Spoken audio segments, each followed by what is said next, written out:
সম্মানিত ভিউয়ার্স, আসলে যেখান থেকে আমাদের লাইভটি দেখছেন, আশা করছি আপনাদের কাছে ভালো লাগবে। আমরা এখানে আসি, আসলে আমার কাছে খুব আনন্দ লাগতেছে।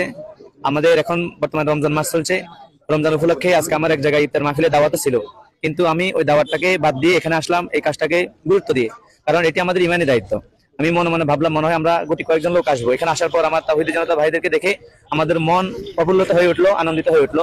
সম্মানিত ভাই ভিউয়ার্স, আসলে আমাদের যে মিথ্যা মামলা, এই মামলার ব্যাপারে যারা মামলা করছে তারাও যেন মিথ্যা, এই মিথ্যা মামলা যারা করেছে এদের ব্যাপারে আসলে আমাদের কিছু একটা সিদ্ধান্ত নেওয়া দরকার আমি মনে করি।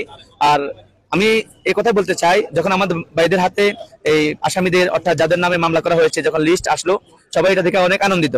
ফেসবুকে পোস্ট করে দেখতেছে এটা নাকি তাদের পরীক্ষার রোল নাম্বার। অনেক বলতেছে ভাই আমার রোল নাম্বার আরো ভালো হওয়া দরকার ছিল।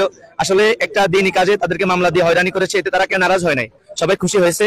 আর এই খুশি ফার্স্ট টু লাস্ট, শুরু থেকে শেষ পর্যন্ত সবগুলো একমাত্র আল্লাহ তাআলার জন্য হয়েছে। আজকে আমার যে সকল ভাইরা আসছে সবাই রোজাদার। রোজা রাখা সত্ত্বেও জোহরের নামাজের পর বিকেল বেলায় অনেকে ক্লান্ত হয়ে যায়, বিশ্রাম নেওয়া দরকার ছিল, কিন্তু সকলে এখানে উপস্থিত হয়েছে। আল্লাহর নিকট দোয়া করি আল্লাহ তাআলা সকলকে জাযা খেয়ে দান করুক। এবং আমাদের আশেপাশে যে সমস্ত জায়গাগুলোতে এখনো বন্ডামির কাজ চলছে, আমরা ওই সমস্ত বন্ডামির কাজগুলোর প্রতি আমাদেরকে দৃষ্টি দেওয়া দরকার। এবং আমাদের আশেপাশের নোয়াখালী, বৃহত্তর নোয়াখালীর মধ্যে যে সমস্ত জায়গায় বন্ডামির কাজ হচ্ছে, আমরা প্রশাসনের ভাইদের প্রতি দৃষ্টি আকর্ষণ করছি। এটি ইমান বিদ্বেষী কাজ, ইমান ভঙ্গ হয় যে সমস্ত কাজ করার দ্বারা আল্লাহ তাআলার সাথে শিরক হয়। যে আল্লাহ আমাদেরকে তার ইবাদতের জন্য সৃষ্টি করেছে, সেই আল্লাহ তাআলার সাথে আমরা অন্য কাউকে শিরক করতে চাই না। আমাদের কিছুর প্রয়োজন আল্লাহ নিকট চাইবো, কোনো মাজারে নয়, কোনো দরবারে নয়। তো প্রিয় ভাইরা, আমি শেষ পর্যায়ে এই কথা বলছি যে আমরা যে একটি ইমানি কাজে আমরা এখানে উপস্থিত হয়েছি, সামনেও যখন আমাদের কোনো একটি ইমানি দায়িত্ব নিয়ে আমাদেরকে ডাক দেওয়া হবে, ওই সমস্ত কাজে আমরা সকলে উপস্থিত হব। আসসালামু আলাইকুম ওয়া রাহমাতুল্লাহি ওয়া বারাকাতুহু। আমি আপনি একজন আলেম হিসাবে বা একজন মসজিদের ইমাম হিসাবে আমি আপনার কাছে জানতে চাই, ইসলামে কি কোনো এই ধরনের বিধান আছে? কবরে মানে ঢোল বাদ্য ফিরানো, গান বাজনা করানো, মদ গাঁজা খানা, বা আমরা আলেম ওলামা অনেক আলেম ওলামার কাছে শুনছি এগুলা জায়েজ নাই।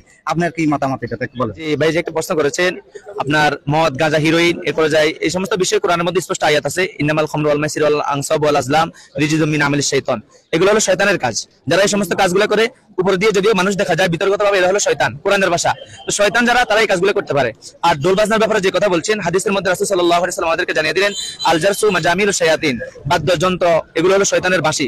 অর্থাৎ যখন বাদ্যযন্ত্র বাজায় শয়তানের বাঁশি দিয়ে যখন আমার তাওহীদি জনতা ভাইদেরকে আকর্ষণ করে, তখন তারা সকলে ওই দিক দিয়ে ছুটে যায়। এজন্য প্রিয় ভাইয়েরা, আসলে এই কাজগুলোকে কোরআনও সাপোর্ট করে না, হাদিসও সাপোর্ট করে না, ইসলাম সাপোর্ট করে না। এই জন্য আমার তাওহীদি জনতা ভাইয়েরা তাদের ইমানি দায়িত্ব হিসেবে এই কাজটা করায়, তাদেরকে আমি ধন্যবাদ জানাই। ধন্যবাদ হুজুরকে। আমরা এই মুহূর্তে দেখতেছি আমাদের নোয়াখালী জেলা কারাগারের সামনে আমাদের দ্বীনি ভাইদেরকে রিসিভ করার জন্য অসংখ্য তাওহীদি জনতায় উপস্থিত হয়েছেন। হচ্ছে কারাগারের ভিতরে এবং কি বাহিরে আমরা দেখতেছি আমাদের তাওহীদি জনতা, অসংখ্য তাওহীদি জনতা চলে আসছে।